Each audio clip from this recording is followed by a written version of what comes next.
Hey everybody, welcome back to Conversations in Pop Culture, and we are back in the saddle once again for another season. This is the start of the season, and obviously I have with me comic artist Gregbo Watson. A lot of people know who you are, but welcome back to the show because I think this is your second time on. Yeah, it's my second time home. You know, The show's so I'm nice, I excited. did it twice. Yes, exactly. And obviously, I like your cover work. I think Thank I you. have a few of your covers. And if I don't, I'm going to go buy a few of your covers. I know that you're working with Tyler Carpenter, who Yep. does Grow with the Mega Fist. So I'm excited for that. I think Yes. that's coming in March, I want to say, or maybe it's coming later. I'm not exactly sure. But I don't know if you can or can't say, but if you, whatever, it's not important. Tyler can hate me later. Yeah. Tyler's a good friend. That's why I could say that. Okay. But but before we really dive into some of your cover work and other things, I do want to catch everybody up on who you are Okay. because you're a fascinating individual. In a I lot of appreciate it. ways, you've been around for a long time, and there's things that I don't even know about that you told me before we went live. I'm an So international man of mystery and an international hooligan. exactly.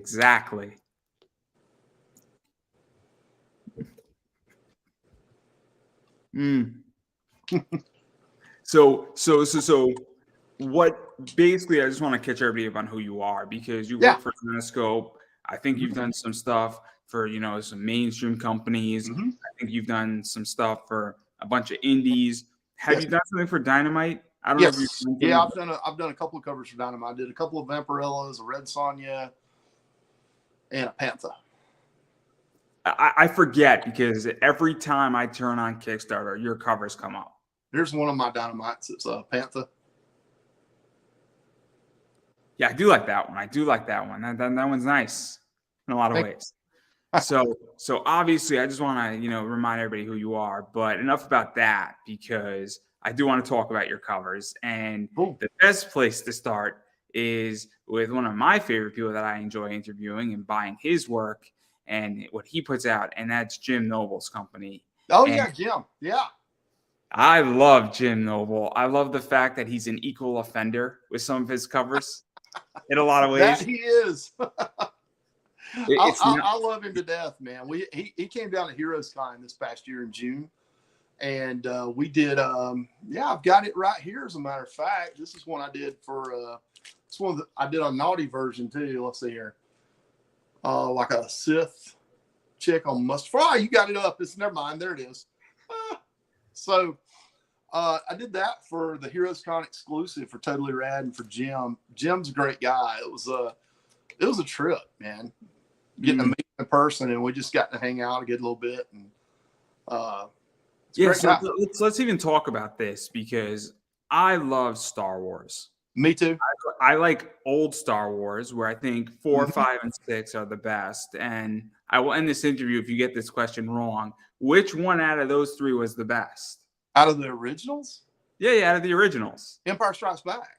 Of course, there's only one answer. There's only one answer. Seriously.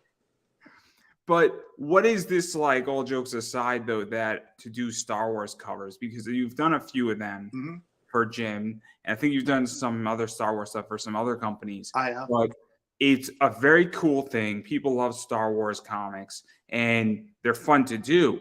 And even some of the new stuff is fun to do because people instantly get it. And that's what I think Yes. makes a Star Wars cover different. It's similar to Star Trek in a lot of ways, or Pokemon is a good example too, where people instantly get it.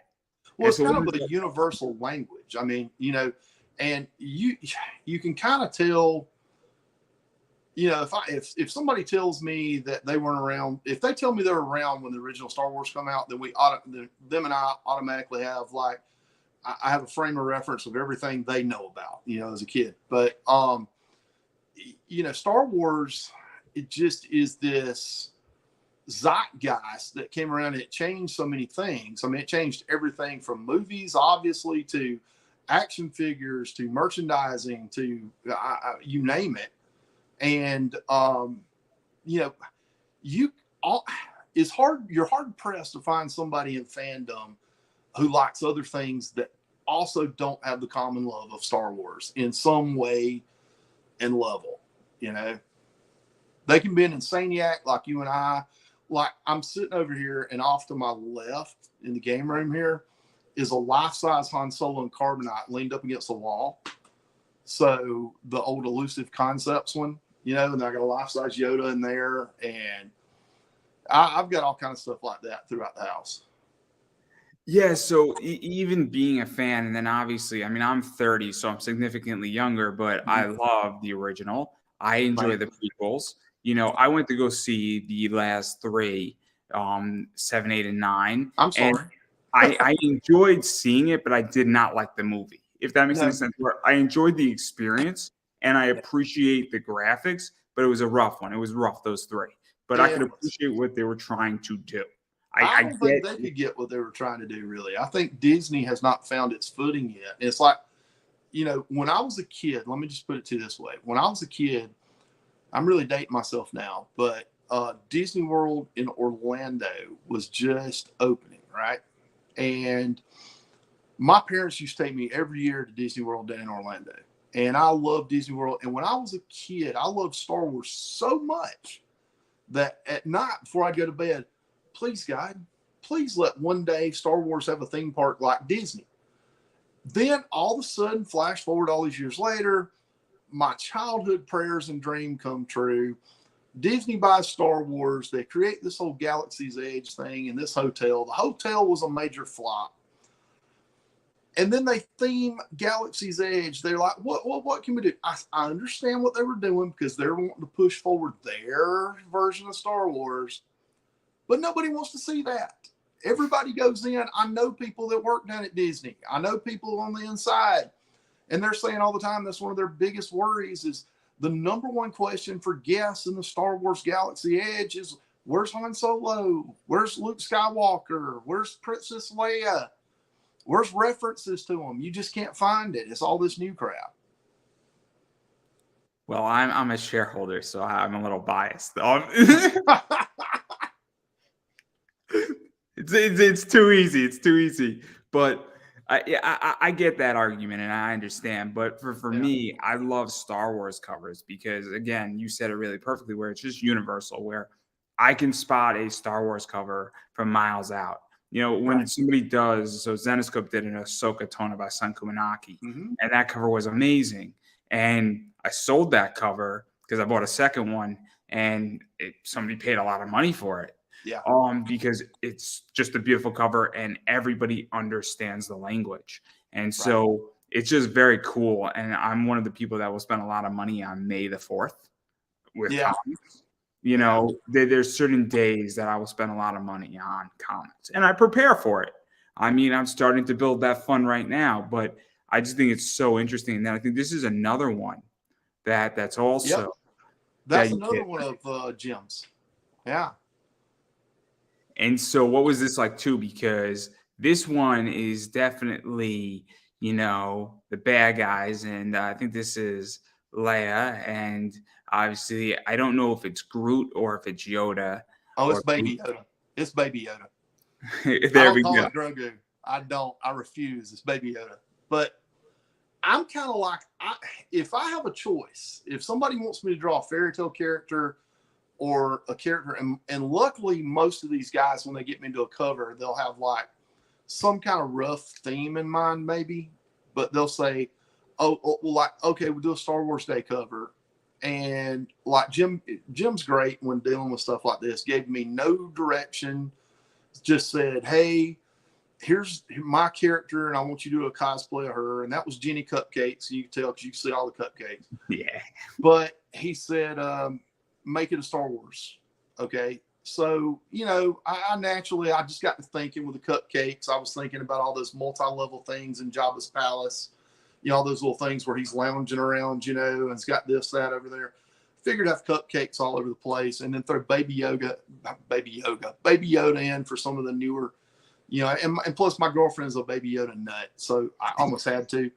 But when he said about doing the Heroes Con one and doing one Star Wars, if I'm left up to my own design, it's always going to be a bad guy or a heel, because that's more where I align. And that's, I was the kid watching Justice League or Super Friends when I was a kid and pulling for the Legion of Doom, you know? Yeah. So what is that like? Because obviously, I mean, you're going to Heroes Con and you're drawing a villain. I mean, it's kind of fun. It's kind of, I don't want to say it's a snub, but Yeah. obviously what makes good heroes, in my opinion, is really good villains. Yeah. Because Your greatest hero is only as strong or as interesting as their most powerful villain.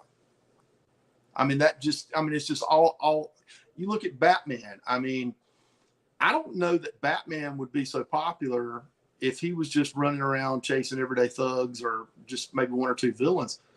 But this is me, and there's a lot of argument from different people about it. But I would say in comics history, probably the greatest rogues gallery was Batman, probably followed by Spider-Man, and then after that, probably followed, oddly enough, by the Flash. Because the Flash has some really wacky, insane villains. Trickster, Gorilla Grodd, Reverse Flash, Mirror Master, Captain Boomerang, all those good guys. Yeah, I could see that. I could see that. I mean, I like to throw Green Lantern in there with Sinestro because I love Sinestro. I think that's just so interesting. The fact that you have a person who was a lantern and then he betrayed his own kind and formed his own corps. I think that's such an interesting dynamic. Yeah, and so that's just my go-to. But I definitely think that. But I'm talking about in overall breadth. Like, for example, there's other heroes that have some really good villains, like Green Lantern. But when you talk Batman, you can feel Arkham Asylum and have to look for space to fill the rest of his villains.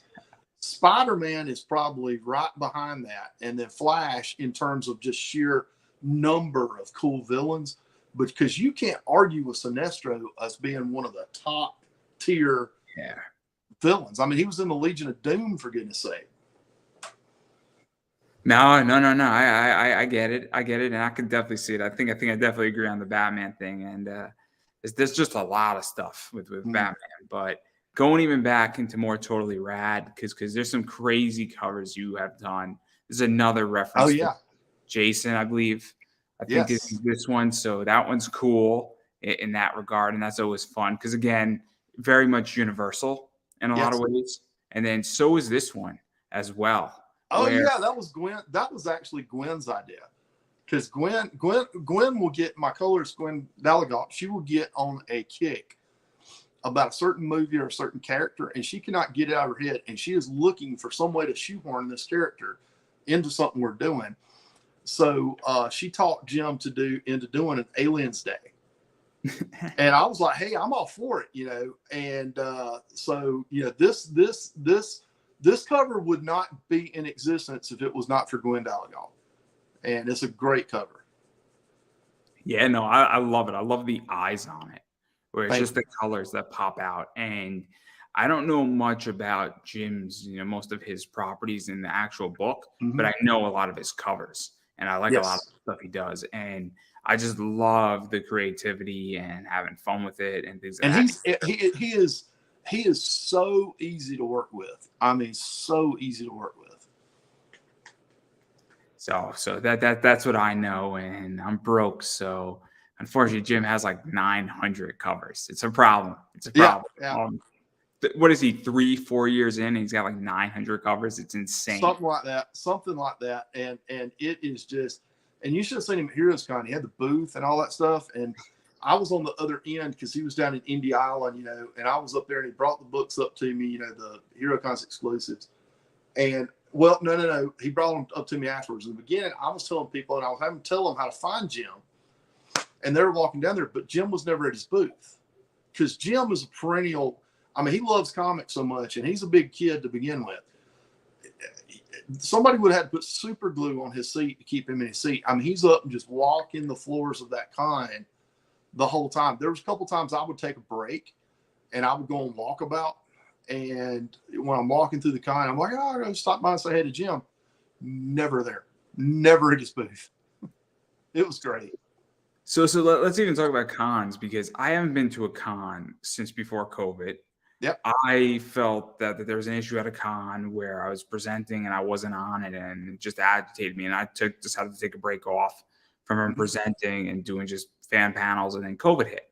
Um, and so I haven't been to a con. I don't know if I'm ever going to come back at this point. For a lot of reasons. Yeah. I don't really see a point in what I'm trying to accomplish. That's not saying Yeah. somebody else can't go to it. That doesn't mean there's not merit to go to it, but I've heard weird things where I've heard people have done really well at cons. I've heard Mhm. people have been busy. I've also heard people saying, I also don't want to be at a con because now I'm competing with everything. And I'd rather go to like a music festival to sell my book because there's less competition. So I'm curious how it is because I don't know anything about it. And this is all hearsay to me. Well, okay. I'm a little bit biased because I mean I've been doing this since the '90s, and I've built up people, especially because I mostly do cons on the East Coast and Southern East Coast. And I've been doing Heroes Con all the way back to like the early '90s. You know, so I've built a recurring fan base over the years, and so when I'm at one of these cons, and plus nowadays I do a lot for a lot of different companies and a lot of different books and a lot of different things. So I'm usually mobbed at one of these things and stay busy. Like a lot of times Misty has to kind of exit me away through the banners so I can get, and go and walk around or do something. But I enjoy it because most of the time I'm in the studio, and it's nice to see person to person how your work affects somebody. But I can see it for new comics starting out. When I go walking, when I was going down to see Jim in Indy Island down there, you've got people just slugging it out for people's money because people are coming to get like books from like me and other artists that are there over in Artist Alley and get some art and stuff. And then whatever money they had left over, and then they start wandering through, and then they're competing for those dollars and trying to get those books out. The thing I would say about cons, I still believe, even if you haven't built a following yet, if you are careful and very strategic, it can be very lucrative and very good for you. But if you just go in and expect people to come to your table and find you in this massive sea, I mean, look, Yeah. when I got out of it, I think the last time I was on, I was telling you that I had got out of comics. I did comics in the '90s, and I got out of it for a little while when my son was born. When I came back into comics, it was totally different. I mean, into cons, because used to back in the '90s, me and a couple of buddies, we'd go do cons together, Dragon Con, Heroes, just all over. But there wasn't near the amount of cons there are today. And we would just, whatever table they gave us, no tablecloth, no prints, no books, we would just come with a sketchbook, pop the sketchbook on the table, tear the first page out, fold it in half, do a table tent, write our names on it, our sketch prices, and then turn around and proceed to talk to one another and goof around for the rest of the con.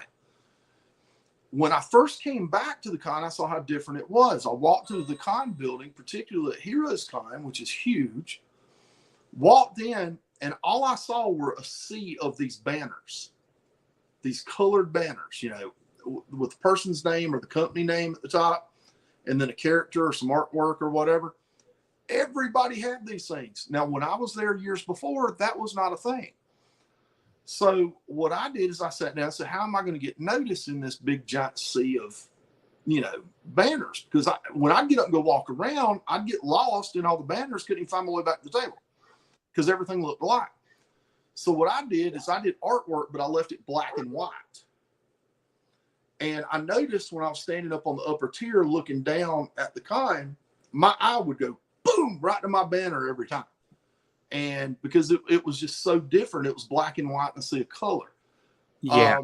Then I think some people caught on to it because nowadays you do see some black and white covers. At the time you didn't, but now I've done enough where people, when they come to a con, they know I'm there and they come and find me. So It's just a very interesting thing because I don't know if you know Travis Gibb, but Travis put out a statement saying that, with a lot of, small press and small publishers, not going to be taking in, new works or wanting to push out people's works, mhm. more creators are going to come to Kickstarter. And that's going to take away some business from a brand new small person because there's only so much money that goes around. True. But that means you have to work harder. You have to work smarter. You have to, work twice as hard to some degree. And you also have to be a lot more strategic. And there's a reason why I'm even changing what I'm doing this season on this show, where I'm purposely hitting up more wrestlers. I'm hitting up more voice actors because the reason why, because they draw attention. And so all of a sudden, I think that's a big thing that's coming. And this is why I'm so curious. And I think a lot of creators are just really bad at business. That's just my opinion. And I don't think they understand what you have. If you're great, Let me explain a little bit and I'm glad you brought that up because I think you hit the nail on the head. Oh, I thought you were going to criticize me. Thank God. No. I think you hit the nail on the head because this is a pet peeve of mine. Is I'm at a con, right? Now, usually, believe it or not, I've stopped. I don't sketch at cons anymore. Now, I will take books from people or requests, and then I'll do them and then mail them to them or whatnot, or bring them to the next con. But I've stopped doing it at cons because what I see is a lot of these creators, and they're just sitting there at their table with their head down. These people don't, I'm seeing people walk by and they'll stop and look, and then they'll look at the person for a minute, and then they're like, I don't want to interrupt them, and walk over. Or you've got the person who's sitting there with a glower on their face, the whole time, and they're not really welcoming. I do a thing. I joke with Misty, that's my girlfriend, and she's at all the cons with me, and I always tell her, I have to apologize to her at the end of the day because she had to sit there and listen to every dumb story I tell about 3,000 times.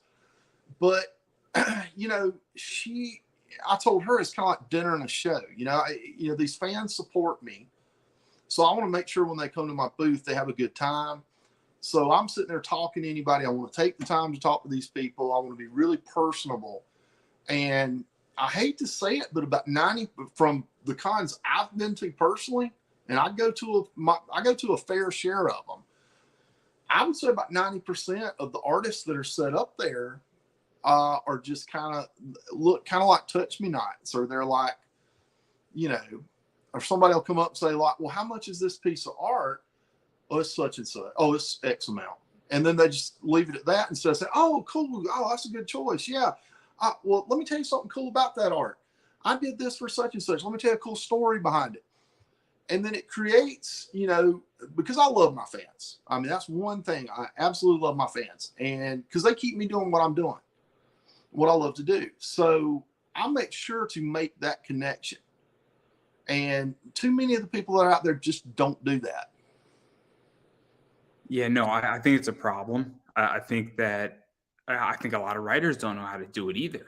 Correct. I think, there's a way how to sell, right?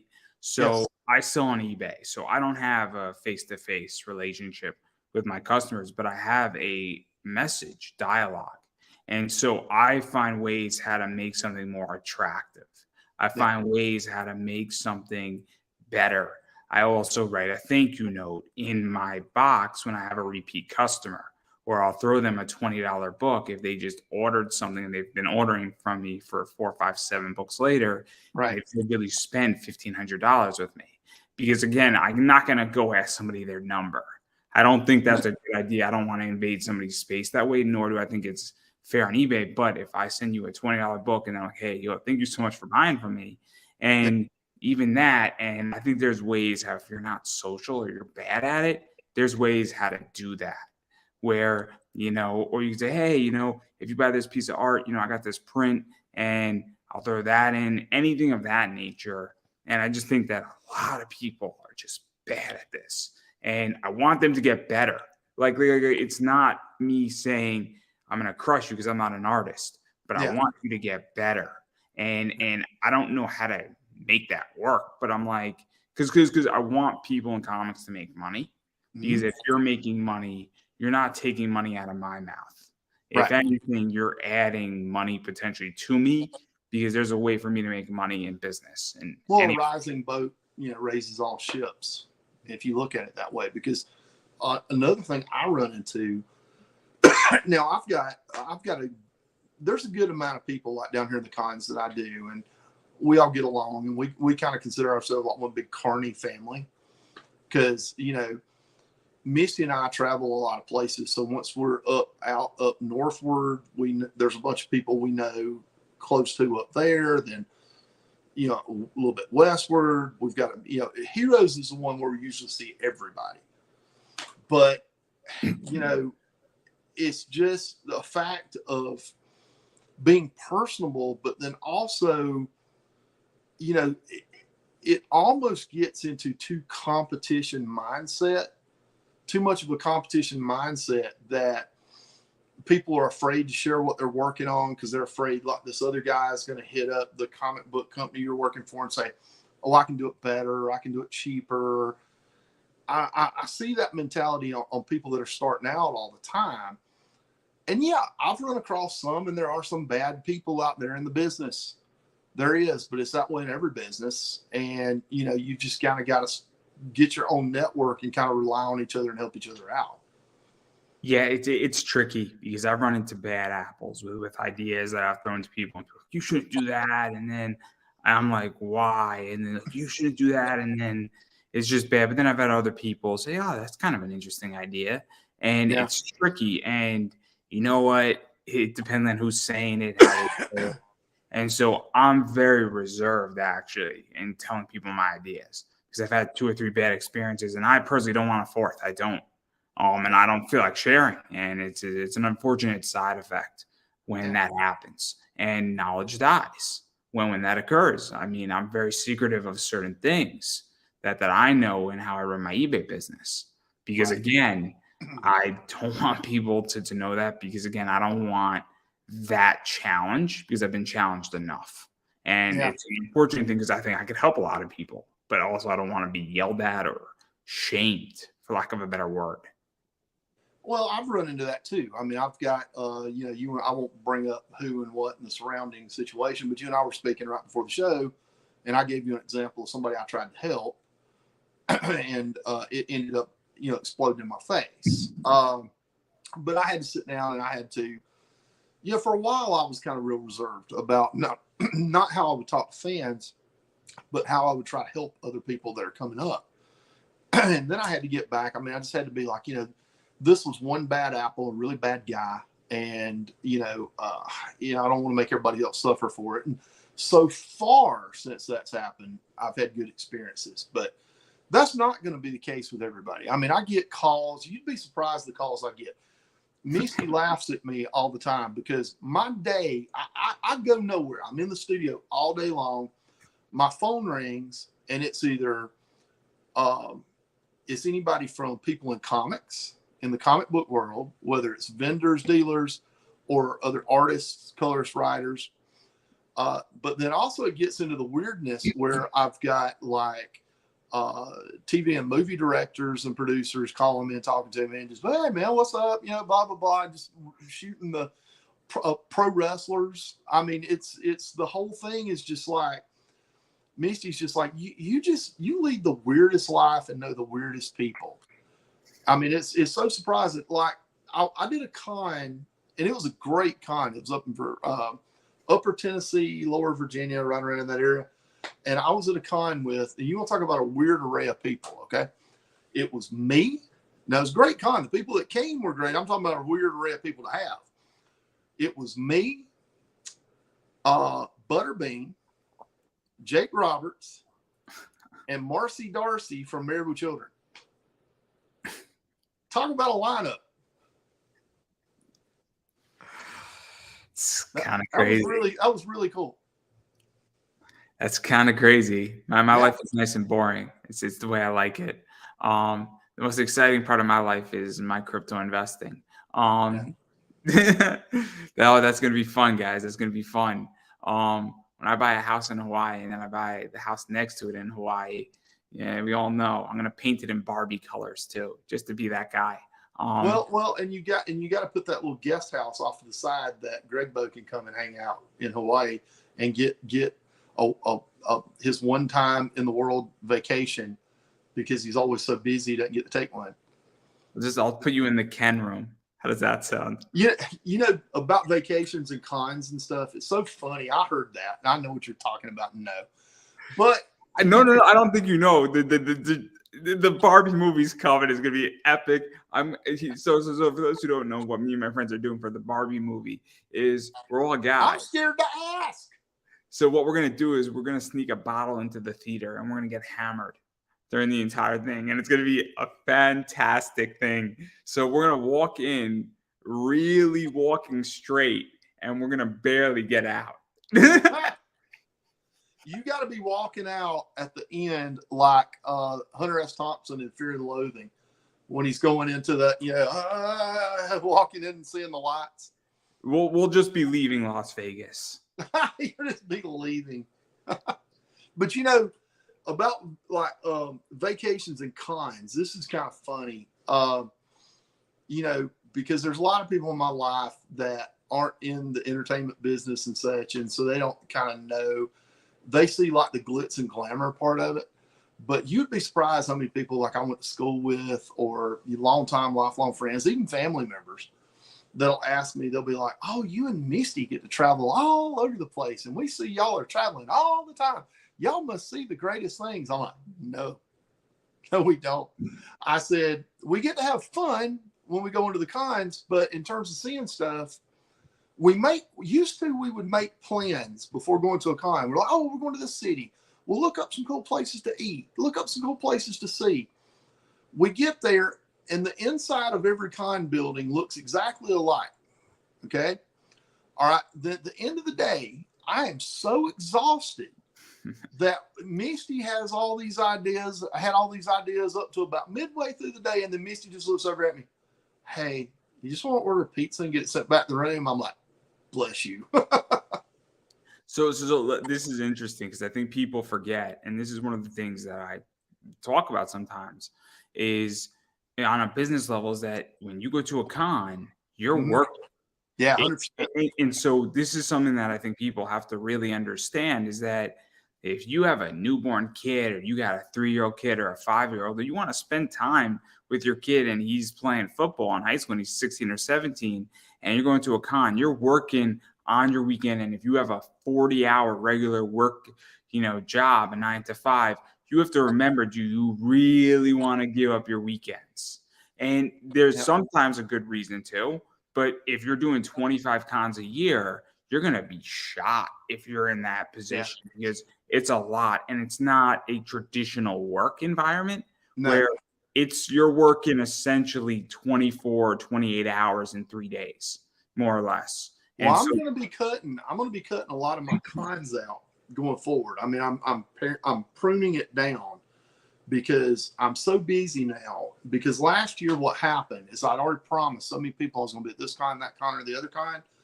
And if I tell somebody something, I'm going to do it. It may take me longer than I wanted to for whatever reason or something, but it's going to happen. If I tell somebody I'm going to do something, it's going to happen. So let me ask a question about this, because this is one of the things that I'm a big fan of. I love exclusivity. Mm-hmm. So, if I ever had a protege who wanted to learn how I invest and actually wanted to shadow me, I will only take on 2 students a year. And I'm going to be paid well for it if they want it. But I'm not interested in taking on as like mentorship, like 100. To me, I want to be as exclusive as humanly possible. Yeah. Because I believe in exclusivity. And so if you're cutting down your cons, I feel like that makes you more of an attraction. It makes you more of an idea because if you're going down from 25 to 15, and I'm just picking, a number, all of a sudden that means there's 10 less places I can get your book or a con exclusive from you. It kind of makes it more valuable versus saying Joe, whatever his name is, who's at 20 cons or 25 cons. Right. And so that's a good way. And I appreciate you saying that and putting that into my head because, I love my fans. And I love getting out, seeing my fans and meeting with my fans, but it's become a necessity now because when I started last year, was about the time Gwen and I were first starting to really kick up some thunder, and get some heat behind us. And all of a sudden, our cover schedule and my con schedule was often colliding. And, I want to put full focus, on my covers and getting stuff out for the fans. But I still, want to get out. But it's going to be, I'm going to greatly pare it down. And I've been feeling bad that I was going to have to do that. But the way you just said that, I feel a lot better. Because this is my therapy section. No, you're not speaking to a comic creator. That's why you're speaking to somebody who understands business, understands what value is. Yeah. And this is the whole difference is that, and people give me shit in comics. Like, you haven't produced a book, so you don't have an opinion. But I'm like, I'm selling 30K on eBay of comic books a year now. I think I have an idea of how this operates. And I think that my viewpoint is slightly different than everybody else. And at some point, I may or may not produce a book. But I think that, again, people don't look at things. Everybody looks at things differently. And I think it's very interesting because I actually think it'll be more interesting when you're only at 15 cons. And now it's a big deal that you're going to be there because when I go to a con, it's no secret that I have a budget and my money is budgeted. Yeah. It's before I even entered the door. If I want a commission from somebody, that's budgeted. Maybe I have $50 of free money that I could do whatever I want with or not. But if I have $1,000, most of that money is budgeted for because I look at who's going to be at the con and there's no impulse buying for me. Right. And I understand I'm a unique breed, but if I know you're going to be at that con, I'm going to 4 cons a year and you're not going to be at the other 3, I'm going to make sure that if I want something from you at that con, that I make it a priority. And so I think that that's actually going to benefit you way more than people realize. Well, good. Let's hope. Because I was sad when I was having to make that decision because I do. But I'm going to tell you something else too. I hate saying this because my buddy, we lost a great this last year, Vic Carabata. He's 93 years old. He worked for Marvel before it was even called Marvel. And he was still up until the week before or 2 weeks before he passed away was going to these cons. And I was seeing him all the time. And, listen, I'm just 50 years old. And if I'm driving 3 hours Misty's driving, I'm riding 3 hours, I get out of that car and I look like you basically have to get the jaws of life to get me out. I mean, my knees are shot. Sitting at a con all day, my knees get shot in the concrete floors, and it's just taking a toll physically as well. So I'm cutting back on cons. I'm cutting back on a lot of the cons I'm doing, but my cover work's ramped up, and like I said, Gwen and I have a full schedule. I say June, but last time I talked to Gwen, she was talking about some things we're doing, so probably past June by now. Yeah, well, I don't have anything for you yet, but I will happily wait on that list. When you jump on, you've got an open invitation whenever you're ready to jump on. I need to raise funds first. Is the point, because I have to budget it, because I am also one of the people that I will not put any asset like a house or anything before that. And I got no problem losing what I can put in, but I have to make sure that I can lose it. And that's another problem that a lot of creators I feel don't understand, is that you should never, ever risk your future or your kid's future or your wife's future or your husband's future to go follow a comic dream. You should do that without any leverage, is my point. Well, if somebody's trying to break into comics or whatever, that's what I try to tell anybody. They come to me and they ask me, and I'm like, well, you should have come and talked to me in the early 90s because I'm like the world's longest freaking overnight success story, I think. I just kept plugging away. I was just kind of like, okay, you in this crazy industry, you're not getting rid of me yet. And I just kept going along, and and I just got to the point where I was like, okay, I'm doing what I'm doing. I enjoy it. Back in even when it was kind of low and all that kind of stuff, years ago when I started, I was like, I'm making enough money to be happy, and as long as I'm doing something I love, yeah.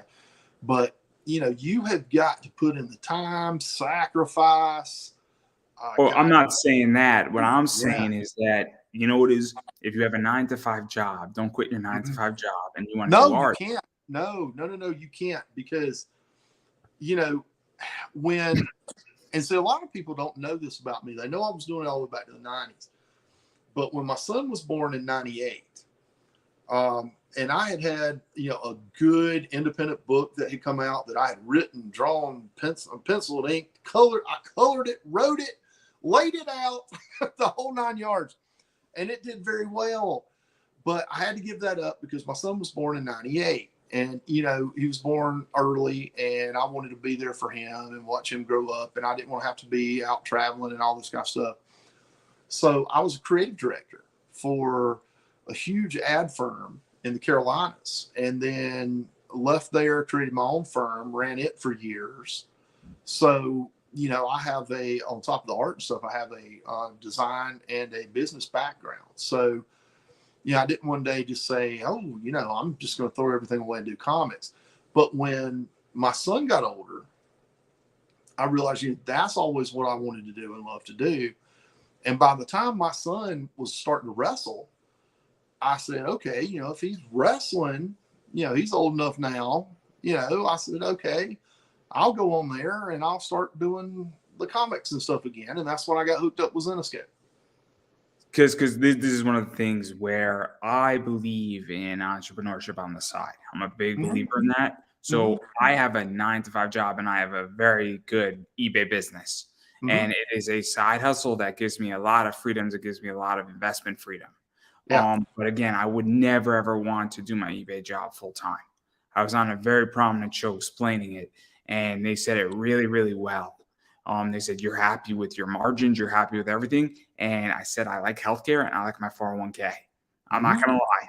Healthcare Yeah. and 401k are nice. And And there's nothing wrong. Listen, there's not one thing wrong with that. You made the smart play because I'm going to tell you something. There was some severe early sacrifice when I was getting into this business. And I've had a lot of good people that have looked out and helped me along the way. I mean, I'll call out one, and we were talking about Heroes Con earlier.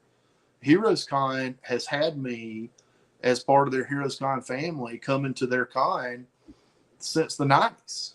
And here, a lot of people don't know this, but Shelton Drum over there at Heroes Aren't Hard to Find in Charlotte, North Carolina, who runs Heroes Con, he has been a supporter and a backer of independents and independent comic artists and stuff coming up, for gosh, I can't even tell you how long. And a lot of the artists that are coming out of the Carolinas owe a lot to Shelton because they're artists and writers, etc. Because he always tries to lend a hand up and help people live their dream, coming up and doing that. So that's pretty cool. yeah, no. I'm just saying, if you want to live the dream, you know what is, think smarter, not harder. Yeah. And, Oh, and that's all I'm going to say. And you know what it is? Right on the side, do art on the side, and take it nice and slow. Because if you have yes. a 401k and you have healthcare and you have a family, make sure that you're in Absolutely. good positions, because there's a reason why I'm not doing a book, and I don't know when I'm going to be doing a book, but I will eventually. But it will be paid for and it will not put anything at risk. Yeah. And I would rather go slow and take it nice and easy and know that I could have a good time with it and do it right than put the extra pressure on Yeah. and stress out anything that I'm doing, because that just doesn't seem fun. But No. I No. digress. I do want to talk about at least a few more covers. Yeah. So Sure. Go ahead. I really can't stand this guy. He's just a dinosaur fan. What? Come on, Dustin's great. I love I Dustin. love Dustin. I love Dustin. That's why I I was said about to it. say that's from Ethereal. Ethereal. Gwen and I do a lot for Ethereal, and I'm real lucky. I mean, the people that I work with, I genuinely like, and I've had so many one-on-one phone calls with Dustin, and Dustin and I are so like-minded, and he is. I'm telling you, his passion and how he's structuring his company, Ethereal, is just insane. The vibe inside the company, everybody that's working together. I mean, I love every minute of it. I like his company too. I backed a few of his things, and Yeah. I really like If It Hops. I thought he did a really good cover for that, and then his Christmas stuff is fun. Yeah. So that's he's great. I had a great interview with him. And Oh, it as was a matter of funny. fact, I'm sitting in here. That's what I was working on today. I'm working on 2 right now for Ethereal. So I mean, I love it, and that's why I was Yeah. joking because he's just a dinosaur fan. Oh, Just I knew you had to be joking because I know Dustin, and it's like, who can't like Dustin? You know, I mean, he's just yeah, great. yeah, no, he's great. He's great. I think Babes, Gores, and Dinosaurs is just such a fun, catchy line. And It is. Yeah. all I know though is that I'm just saying that I just wish I jumped on the bandwagon with If It Hops quicker because it's such a good book. That's my only mistake. And then another good friend of mine is Mike Tiener. Oh With yeah, I love Mike. And Yeah. so this is, Yes. Dead End Moon. This is Dead End Moon. Yes. And then this is cool. This is Hypergeist, I want to say. Is it? Yes, Hypergeist. And then there's this one too, which is Oh, that's one of my favorites. Yeah. this one's fun. This one's fun. That's Vana, right? Or Vanna? Yeah, Vanya. And Vanya. Vanya. Vanya. Vanya. And So Gwen yeah. and I had so much fun with that cover, and that was obviously a Gwen influence because from time to time you will see some kind of either cute baby or cute animal. If she can work a baby or a cute animal or something, it's going into it. And so she was talking about, oh, we could do this, we could do that. I was like, well, how about let's make it like an inner tube thing. And it ended up because I wanted to play with the underwater, and seeing, halfway, like you were at water level looking at her. And it turned out so great. So I do want to talk about 2 more water ones before I ask a follow-up. Okay. This one right here is really Yes. cool. And I think it's Krista Crawford. Yes. Book, I want to say, if I'm not mistaken. And I think I don't know which one came first, but obviously they're variants of each other. Oh yeah. Well, I'll tell you what it was that one there that's on the screen now is the actual cover. Now, if you'll flip it back to the other one, I was talking to Gwen and I said, Gwen, if I change the ears up a little bit, we could have a Ariel Little Mermaid print. And Gwen's like, oh yeah, we could. So, she went there and did that. So yeah, so one's a print. That's a print. And the other one's a cover. I mean, I like them both. Yeah. And I really like this because it's the Little Mermaid. Who doesn't love the Little Mermaid? I mean, she's freaking a redhead mermaid. I mean, and something Gwen did, and this is all Gwen's idea, and I think it is brilliant. She took off, started doing this, and most of the time when we get away with it, she does it. If they're outdoors or something like that, she will make the naughty one at night and the nice one in the day. And I just think that's just a really cool thing. Just instead of just changing, like the top and dropping the top part. Yeah. She actually goes in and changes it. So it's essentially an entirely different cover, which is pretty cool.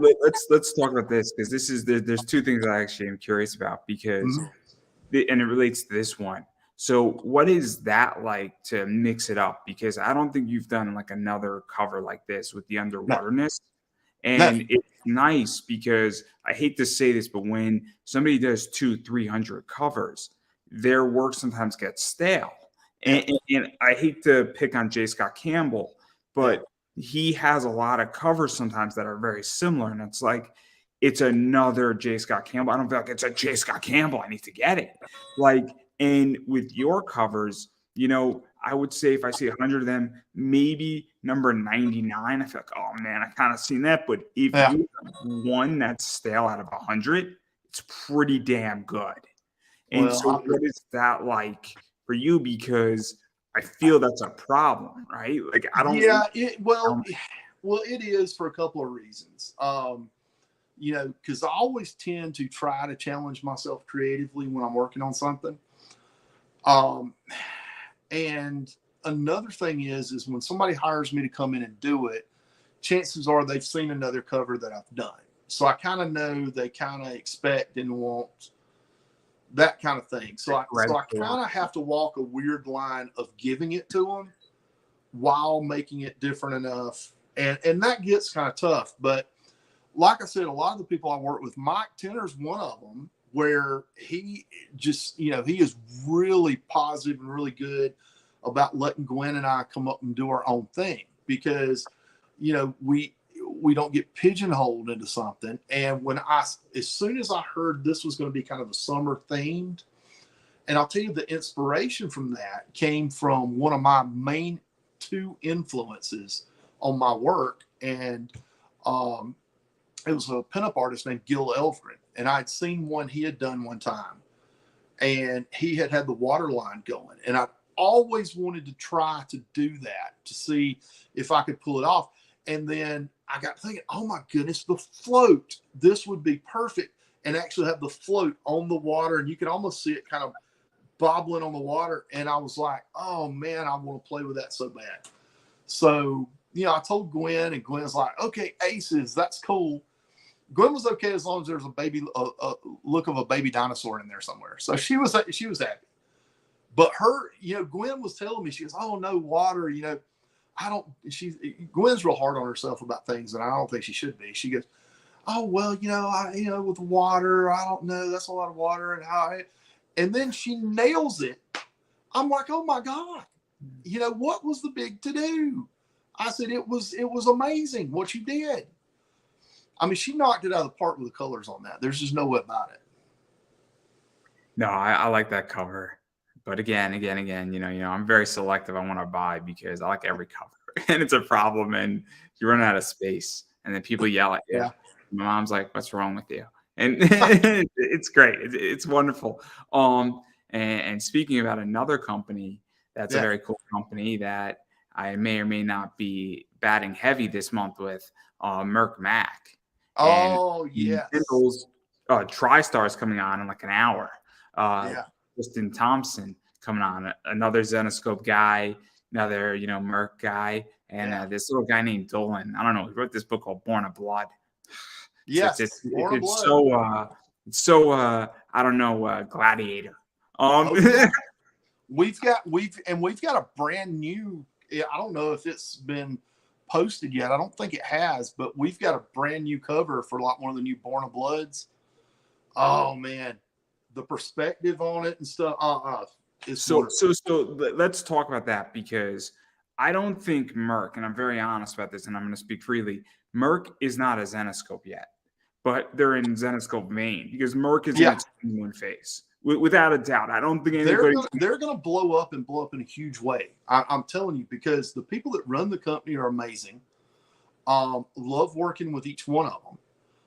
They are incredible. The ideas that they've got coming in, and they have a strong business head. Yes. I mean, it just blows me away. And I absolutely love doing stuff with those guys. It's interesting, because they came out swinging the first one, and then they're doing $40,000 to $50,000 Kickstarters. Yes. And they're consistent. That's the key word there. It's not the fact that they did like 103,000 and they went down to 60,000. If you're doing 60,000 every 6 weeks or every 2 months and consistency, I don't really care about the number. I care about how consistent you are, because consistency, I think, beats out, running away with the gauntlet once a year. And they work really well with their talent too. Gwen and I usually do about 3 covers a month for them, and they put out some really cool stuff. But it's kind of a mixture between, we do like 3 covers a month for them.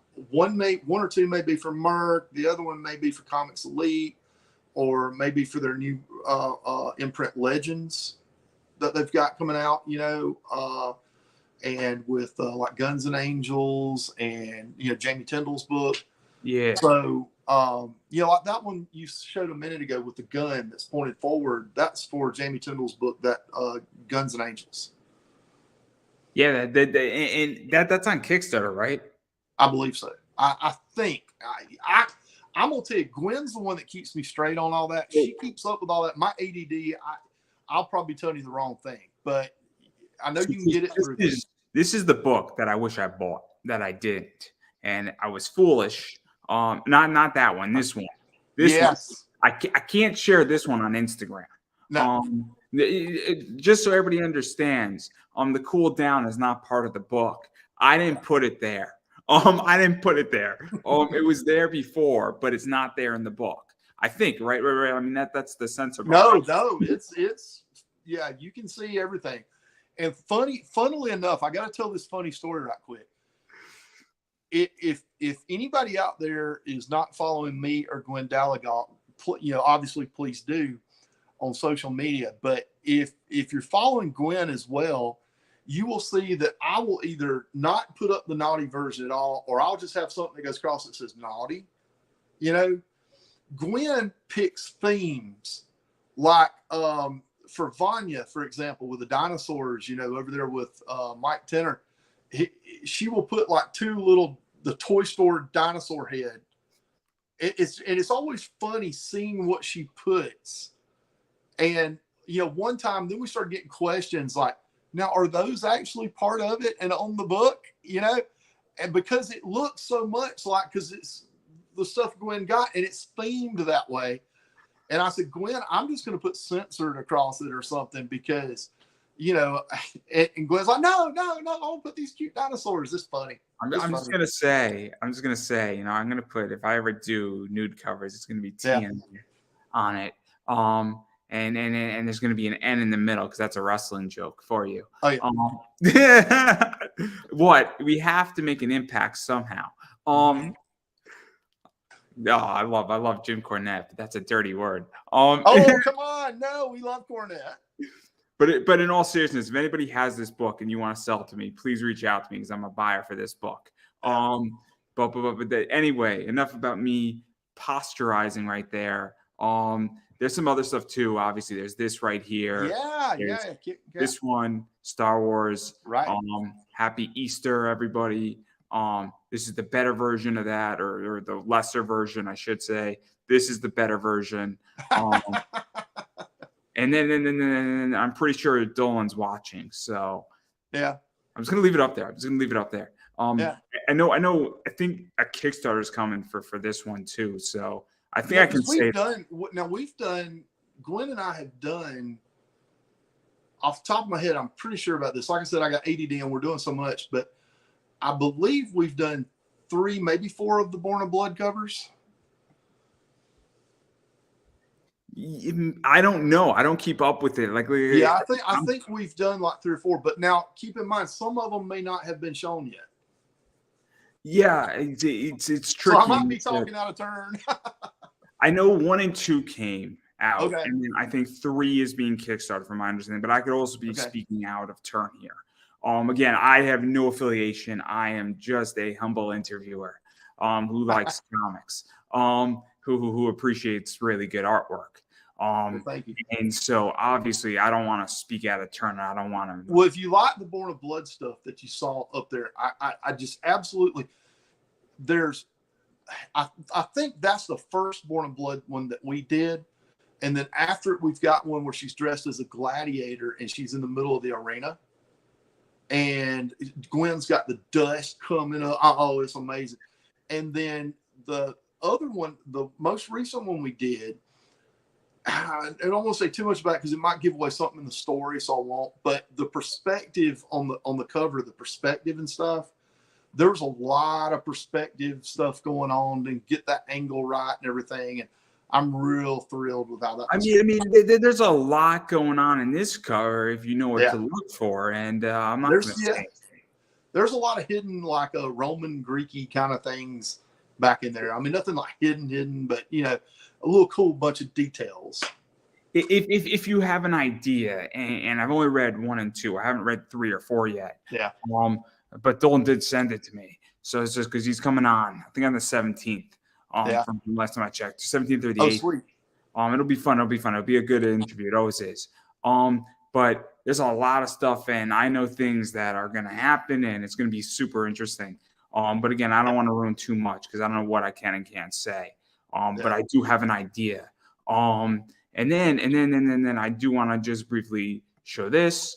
As I stated, show it. Red Sonja. That was that was an exclusive for Morganton and Timmy Max Comics. and Asheville Comic Con, and do a lot of Comic Cons with Timmy Mack. He runs a comic book shop in Morganton, North Carolina, and runs 3 cons and has them multiple times a year. So almost like every other month he's having a con. And he's a great guy. But it was I won't even tell the story behind that. Tim knows it's hilarious. But it is yeah, man. I mean, we had people just lining up getting that book that day. Yeah, it was good. Love Yeah, getting no, free Sonya. it's very, very interesting. And then I do want to talk a little bit about some of the other stuff that's not comics that you've done, because Sure. I know that you have, I think that's not what I want to talk about. This is what I wanted to talk about. Okay. I like the X-Men. I think the X-Men are fun. Yes. Cyclops is great. And this is that too is fun. Oh Hey, I yeah. think that's Marvel, right? Yeah, that is Enchantress. Yes. I just want to make sure. It's been a while. This is not an X-Men, but it's Sue Storm. And then I am a super Rogue fan. Oh yeah. I love me some Rogue. 90s Rogue. I go back. I used to have and I sold it and I made a good chunk of change on it. I'm gonna buy it back when Rogue joins the X-Men. Oh And, yes. Walt Simpson and the wife and husband team, and Yeah. awesome book. And then Mount Olympus just did a cover of her. That's a cosplay variant for their month of December. That's just off the chain. Yes. And I love her, and I think she's great. That And one is going to eventually be a cover. Right now, it's inside my art book. It's one of the examples that's inside my art book that's coming out. The Psylocke is one of the 2 covers for the first 2 art books of mine that came out. And there's a naughty version of that. And the one we're a family fucking friendly show here, man. well, there's a naughty version of that. But it is but the one that I did for the cover is what I did is I went in and added the sword behind her. So she's holding the sword and the sword's coming. It looks awesome.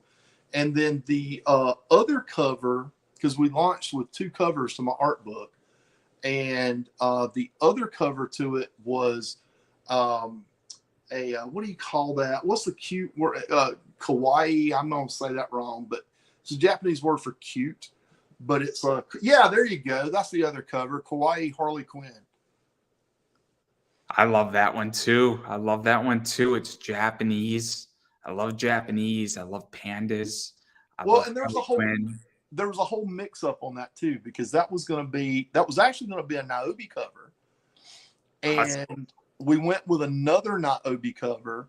I'll be very honest. I'll be very honest with you. This Harley Quinn and Niobe is a good book.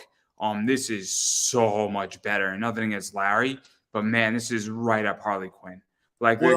Nothing against Niobe or anything of that book, but this is perfect for Harley Quinn. Well, I appreciate that. We ended up, what we did is we were going to save it because he had asked me about saving it, and using it on a future Niobe.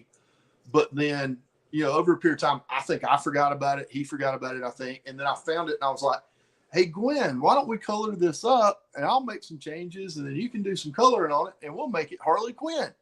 And Gwen's like, oh, that's awesome. That'll be cute, because Gwen likes doing cute things. So I sent it over to her, and then lo and behold, it ends up becoming the cover of one of my art books. So I mean, it's really perfect for Harley Quinn.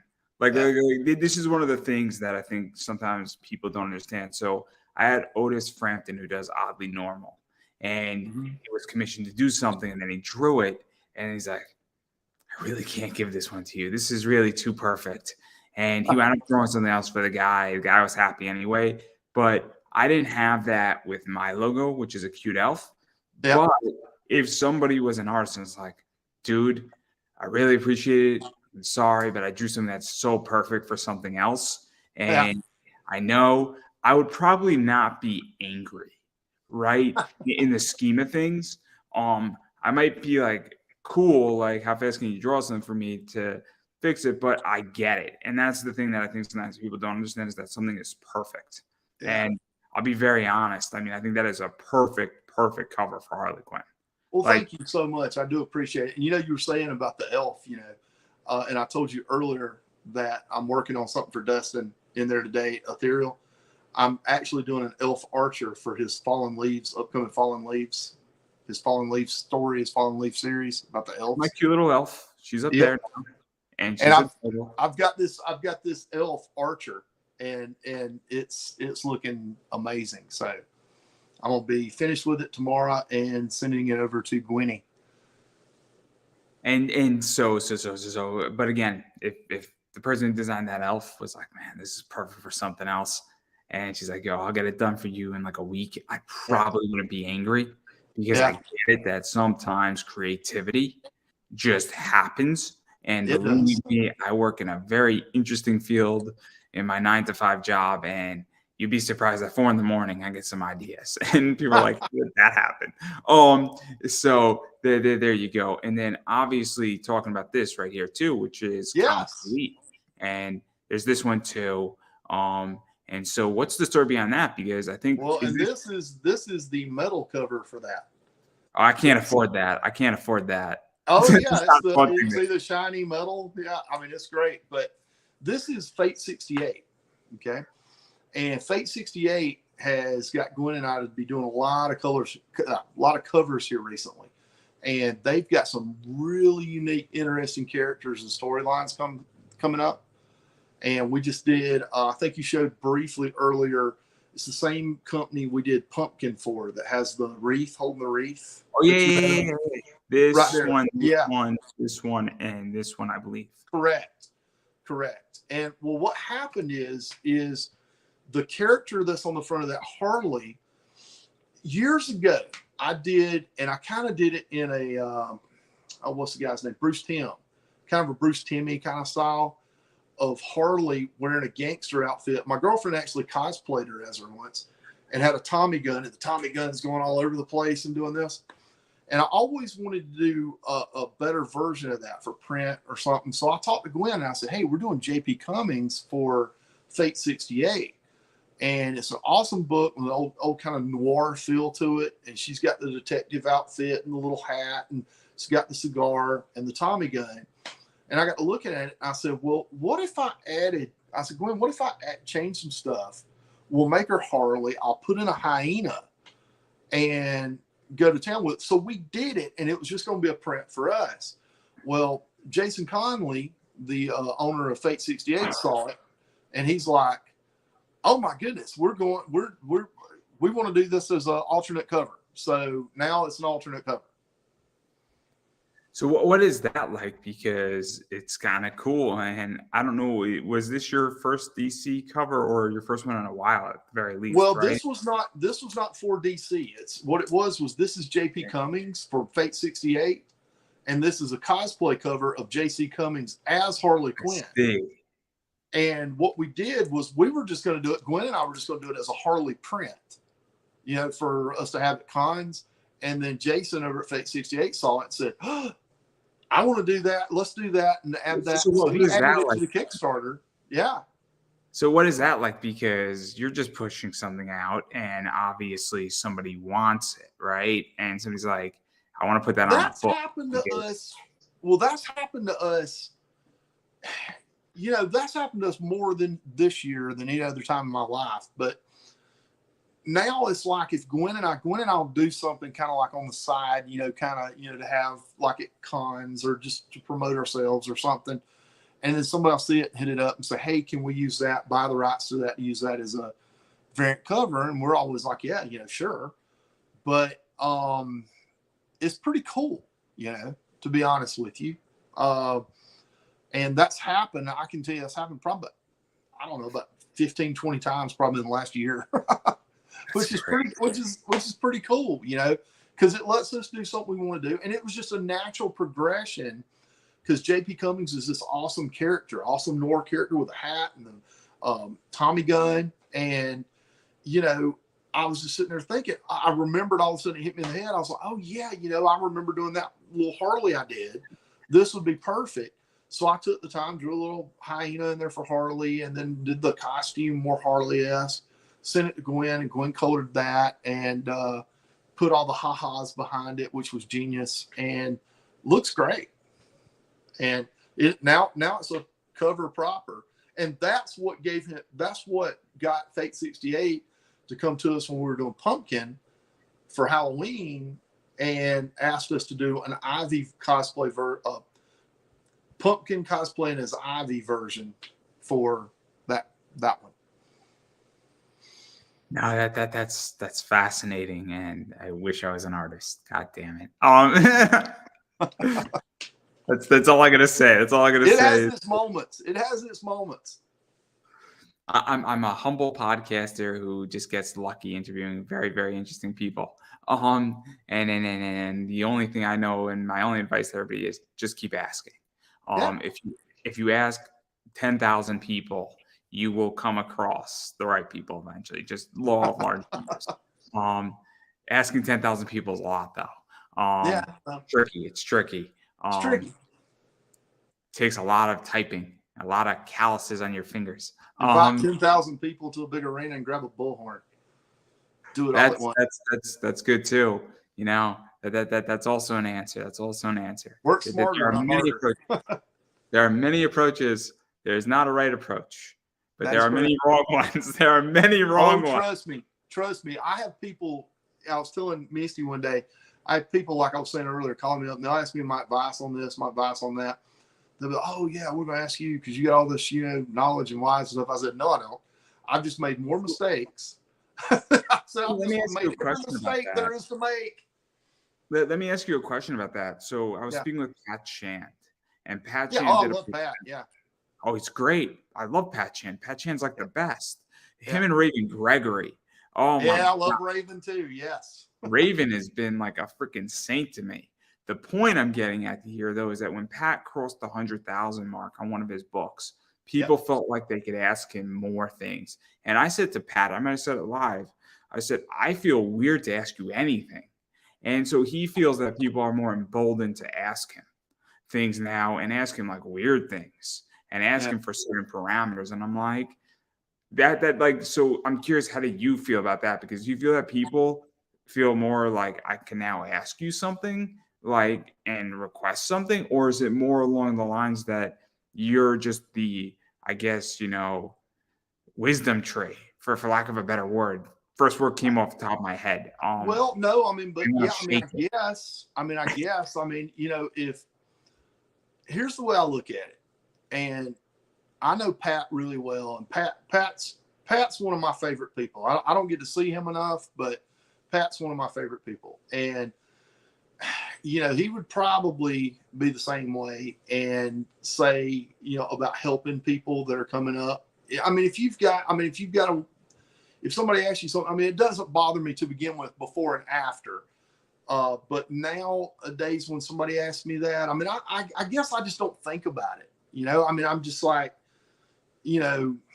I try to be as, good an egg as I can, I guess, and just, try to get along with everybody where I can. Oh man, you were so different. So for me, I'm very good at running my eBay business. I like to think I'm a good investor in stocks and other things. And so if you ask me and you catch me on the right day, or you politely ask me, I don't mind giving you and pointing you in the right direction, but I also don't want to hold your hand. And so also there's a time and place, I feel. Yeah.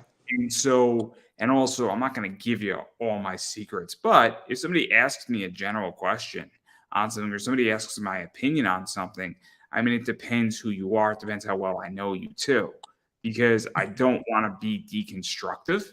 And there's been weird questions that have been asked about me on investing, and I'm like, I really don't want to answer.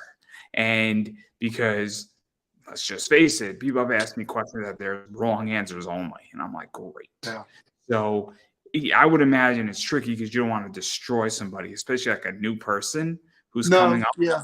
And they made maybe 10 mistakes they shouldn't have made, because let's be realistic. Sometimes people make a bunch of mistakes, and your first book's your best book, because if you made 10 mistakes on your first book, you're going to make those 10 mistakes never again. But like, what is that? One of my best experiences working in the comic book business in terms of on a project. And everybody asks me this. And one of my best experiences was working with Pat on a project. It was Alice in Wonderland 10th anniversary. Now, my first project I ever did at Zenescape was working. Pat and Raven had both joint written the script, and it was just amazing. And we've been buddies ever since. But yeah, you'll have to tell them next time you have them on that I sat here and put them over. Yes, Say yes, another yes. inside wrestling term. You laid down for Hogan. I laid down for that. Would never happen. That if Hogan asked me for advice, would not happen. I'd give him the wrong advice. I'd tell him the wrong way to go. But that's beside the point. But here's what I look at. If life's hard enough as it is, and this crazy business that we're in is hard enough as it is. If I've gone down the road, if I'm a mile ahead down the road and I see somebody back starting to go up this road, it's a courtesy for me, I feel, to turn around and say, hey, there's a pothole right there to the left. Avoid it. But, that's just me. I get it. I completely get it. I mean, maybe I'm a little bit different, and maybe when I'm 4 or 5 more miles ahead of somebody, I'm like, hey guys, there's a shortcut. And but who knows? But I feel that way about interviews where somebody says, hey man, how do you book a guest? And I say, hey, I really like this and this that you did, and it would be a privilege for me to interview you, is how you should start. Because you know what it is? If you compliment somebody, they're going to be like, I really appreciate that. And guess what? I've complimented people, no response. And then I contacted them 2 years later. Like, oh, yeah, I remember that email that you sent. And you'd be surprised. So, it is what it is. But, yeah, so, but I do want to let you go. I got TriStar in 30 minutes, more or less. And I'd like to put on a cup of hot tea before my voice gets shot. But I do want to give you a chance to promote, because you got your art book, you got a bunch of covers, you got Tyler Carpenter's thing coming out whenever that's going to come out. I don't know exactly what that is. I don't know if it's a one-shot he's doing or if it's the Girl with the Mega Fists. I think he's launching in February or March. I'm not 100% sure. I'm not even sure. I'm sitting here thinking to myself, I'm trying to go, oh, gosh, I wish I had. I say I'm doing this on my phone, or else I'll be messaging Gwen. Are we on that cover? I just don't know anymore. But or he might have been trying to solicit you. I don't know, because he mentioned your name on Larry Higgins' stream with Niobe. And I may be. I'm not going to say if he said so. I'm not going to say he's wrong, because I don't know either. Gwen has corrected me so many times on things that I'm like, well, wait a minute, where did this come from? And she goes, oh, you remember? And then I'm like, oh yeah, okay. See, this is the problem. We have 2 people in the room who don't know anything about this cover, yet we have strong opinions about the cover. It's wonderful. It's like great. FTX. It's wonderful. Well, I'll tell you, Fate 68, Jason Conley's Fate 68 company is promoting and going to launch my first ever line of trading cards. And it's going to have all, like, a lot of my pinup covers, a lot of my pinup work. So I don't have all of them, but it's going to have a good cross section. And it's going to have work that I've done that people have not got a chance to see yet, going all the way back probably to the 90s, and some sketches and some ink, some ink work, some pencil sketches.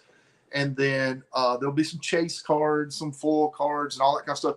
And the cool thing, he's actually going to wrap them like the old school trading cards and all that kind of stuff. So I'm really looking forward to that. We've just settled down on that. I've just been sending him some art. As a matter of fact, when he sees this, he's going to sit there and go, you've got art you've got to send me. But let me ask you a question about that. Is that going to be a Kickstarter, or is it going to be just done off a Kickstarter, or is it going to be like a hybrid? Because I think it's going to be a hybrid, because Fate 68 does a lot of their stuff on Kickstarters.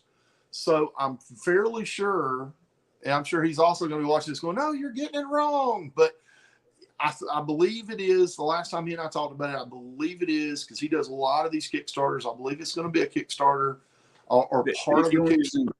The only reason why I ask is Zenescope did a killing with their trading card set.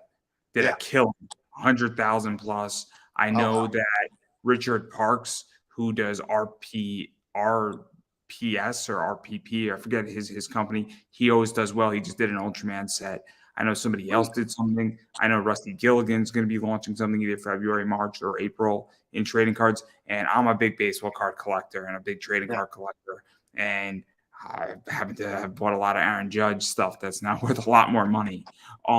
So this is like right up my alley on understanding. And it's gonna be done the old school style, and he's gonna have 2 different versions that you can get. He's gonna get one that's gonna be totally family friendly, so it can be sold at cons, for people that are coming up, like, hey, but then there's going to be another one that also has some naughty stuff on the inside as well. So, some naughty cards on the inside as well. Or you can order the complete set of both. I think I'm saying all that right. The other thing is, and that's going to be through Fate 68, by the way. And the other thing is Geezer Comics and myself had put out my original art book a few months ago with the Psylocke 2 covers. Well, technically 4. The Psylocke cover and then the Harley Quinn cover, but then there's a naughty version of each. Okay. We are putting one out. Gwen and I did a Tinkerbell cover where Tinkerbell is sitting on Captain Hook's hook. And that cover is going to be the cover for my art book. And that's going to be published and put out through Geezer, again, is going in with us on it, but it's coming out through Comics Elite. And then because this one's coming out through Comics Elite, it's going to have a lot of my Merc covers in there as well. So this will be a more, what would you say, expansive version of the art book. And, I've been seeing, they've been sending me proofs of it and stuff like that over the holidays. And that should be dropping through Comics Elite in probably the next few weeks. So that's going to be a big thing. Other than that, keep looking for my stuff through, freaking Ethereal, Merc, Comics Elite, Legends Publishing, Bad Bug Publishing, which is Mike Tenner, and Fate 68, and we do a lot of stuff with Alton Simpson. And I mean, I could go on and on with the list. I know I'm missing a bunch of people. We do a lot of stuff with Niobe. I've got some cool Niobe stuff, especially if I'm doing some cosplay covers for them, for Niobe. And especially if you've been an X-Men fan, all 3 of the cosplay covers are X-Men cosplays. And it's going to be the girls. So. It should be good. I mean, you got a lot of stuff coming, and yeah. It's going to be fascinating that's coming in. I don't know when Larry's launching his next one, but I know he has a powerhouse of people. It's going to be yeah. And he is, as a matter of fact, we were supposed to. Gwen and I got behind a little bit, and it I hate saying Gwen and I got behind. I got a little bit behind because well, first off, my son had come home right before Christmas. And for those that don't know, he's off in Alaska, so I get to see him about once a year. So naturally, I was going to take the time off, spend it with him. And then in drawing these things, usually what I do is you'll see me posting stuff on Facebook all the time and Instagram, and it'll just be like boom, boom, boom, boom, boom. And then if I go to a con, for some reason when I come back from a con, it takes me a day or 3 to get back into the whole mindset of being back in the studio. I don't know what that is, but just creatively it does. So it's been crazy. So we're playing a lot of catch up, and like I said, we've got projects on us going out through well past June. So it's a good problem to have. It's a good problem. Yeah. Some days I forget what my name is, so it's a good time. Good thing I usually have it on my hat. I was about to point to it, say I have it on my hat, then I realized I got my Polly's Island hat on. So, normally I've got my Gregbo signature hat going across the top. So it's a good problem to have work and be busy. Really, it is. I know that at my job I am busy, and it's a good problem, and my work will never end. at my job, which means I will be employed for as long as I show up to work, which is a good thing. As long as you show up. It's really hard. It's really hard that I have to go into my office one day a week, and my commute on the days that I don't have to go in, it's like 500 yards. No, not even 500. It's more like 50 feet, guys. It's really hard. It's tough on the body. I got to walk from my bedroom to the kitchen table. Sometimes traffic is just rough. And then in the kitchen, the refrigerator, and going to the lunch break room, which is right across from where I'm sitting. It's I love how you're calling it the lunch break room. And it's funny though that you say that, because I've been doing this forever, working from home. And even when I ran my own advertising agency for years, I ran it from home. But, my girlfriend, she just kept, she had always said, no, there's no way I could work from home. No way I could work from home. Well, COVID hit, and then she was working from home. So then she started looking for a job where she could, after COVID, everybody was going back, she wanted to work from home. So now she's working for Energizer and working from home. So she's in the mode now of walking down the staircase and getting into her office and going to the breakfast area or the lunch break area and all that good kind of jazz. There's a lot of stuff. I love I get to work like 4 days from home. It's amazing. Yeah. The best thing in the world. But anyway, enough about that. Obviously, had a lot of stuff coming out, and I've been saying it a while. I'm going to continue to say it. We need to support comics. You need to support indie comic creators, mainstream comic creators, hybrids of both. You need to support what you like. Independent media is a big thing, and you need to support it. If you like something, you need to support it. Now, I personally don't care what you like. So if you like comic books, you like wrestling, you like music, you like movies, you like B horror films, you like mainstream stuff, you like anime, you need to support all of that, because one thing I gotta say, also, believe it or not, because I was listening to all the things you were mentioning. I'm actually one of the creators of a new TV series that's coming out, and it's going to be starring 2 pro wrestlers, and it's a horror comedy, kind of like in the vein of the old Svengoolie and Elvira, where they watch the old films. And one of it's Chuck Sloan, and he used to wrestle in WWF. He's my kid's tag team partner.